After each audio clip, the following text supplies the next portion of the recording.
Salut! Dans cette vidéo, on va styler l'ensemble du site pour être responsive. Pour cela, on doit faire le tour sur tout le fichier style.css. Pensez à restyler toutes les classes, éléments et les autres classes, du général au header, au main et footer. C'est pour cela qu'il faut faire une media queries. Tout d'abord, une media queries pour fixer le maximum largeur ou la largeur maximum qui est au-dessous de là. Le navigateur va basculer directement à l'affichage adéquat pour les petits écrans, juste média, et on va entre parenthèses préciser le max width. Voilà, le max width de 800 pixels. Et à l'intérieur, on va restyler tout, on va répéter tout, pas tout, mais le nécessaire pour que ce soit adéquat pour l'affichage des petits écrans. Donc, pour le général, donc, il faut tout d'abord changer cette largeur de 800 pixels. Donc, on va réinviter cette classe générale ou la déclarer de nouveau avec un width de 100%. Je sauvegarde. Bon, jusqu'à maintenant, il n'y a pas de changement. Mais juste avant, je vais afficher l'outil de Google Chrome. Ça nous aide beaucoup, énormément. Voilà. Donc, on peut choisir la taille de l'écran ou de la tablette adéquate. Bon, on va travailler avec cette largeur ou cette téléphone Samsung. Maintenant, on va faire du header normalement. La première chose, donc si vous vous rappelez bien, on a utilisé un flex avec un display flex. Donc il faut tomber les cloisons si vous voulez et annuler ce flex ou le faire basculer à colonne au lieu de header ou élément header, élément classe. Et à l'intérieur, je vais laisser display flex, mais je vais changer le flex direction à colonne. Et je vais aligner tout, puisque j'ai une petite largeur, avec Align Items à Center. Je sauvegarde et j'actualise.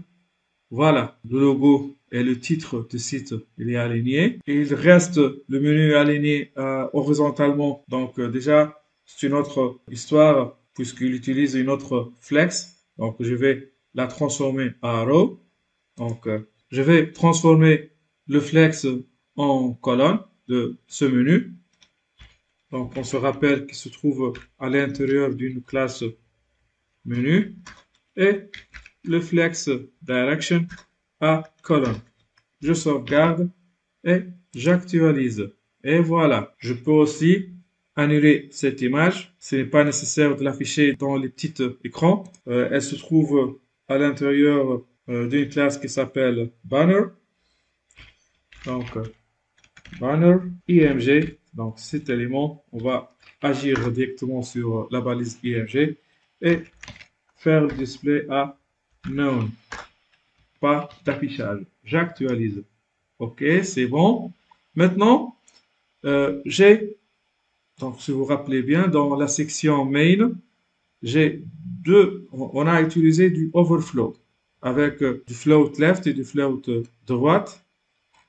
Voilà, aside, voilà, avec du left et du right avec un width 30% et l'autre avec un width de 70%. Donc, je vais transformer ces largeurs à 100% et annuler le left et le right. Donc, je vais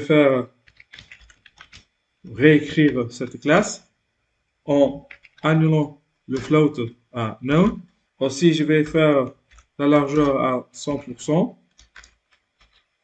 De même, pour la section ou l'élément section pour cette classe, je vais faire la même chose avec un float none et une largeur est égale à 100%. Je sauvegarde et j'actualise. Et voilà. Donc, l'affichage maintenant, il devient de plus en plus agréable à lire qu'est-ce que je peux aussi faire? Peut-être je vais ajouter un titre qui ressemble à mes stages et mes diplômes devant les articles. Ce titre, normalement, je vais agir sur l'index.html. Donc, il faut aller à la page index.html, chercher la section main au début, juste avant la section, et je vais ajouter ici quelque chose qui ressemble au même titre comme mes diplômes et mes stages. Donc, je vais ajouter, disons, mes travaux. Mes travaux. Je sauvegarde. J'actualise. Voilà. Donc, il faut ajouter quelque chose dans le fichier style.css pour cacher ce titre. Disons, après cette section, dans l'élément UL, LI, je vais ajouter quelque chose. Display est égal à known. Je sauvegarde et j'actualise de nouveau. C'est bon. Et maintenant, je vais faire le contraire. Je vais l'afficher dans cette partie du responsive. Donc, section UL, LI, display du bloc. Je sauvegarde et j'actualise. Voilà, du nouveau. Et donc, ajouter le même ou la même chose, j'ai utilisé pour la décoration.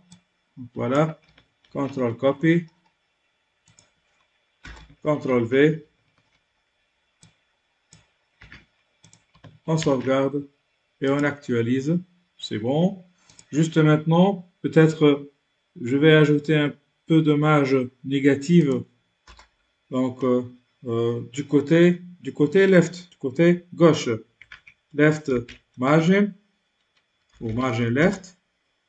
Disons, alors, je vais essayer de 20 pixels, moins 20 pixels, marge négative. Je sauvegarde. C'est bon, peut-être je vais la doubler. 40, c'est bon. Il me reste que cette partie, elle est en excès.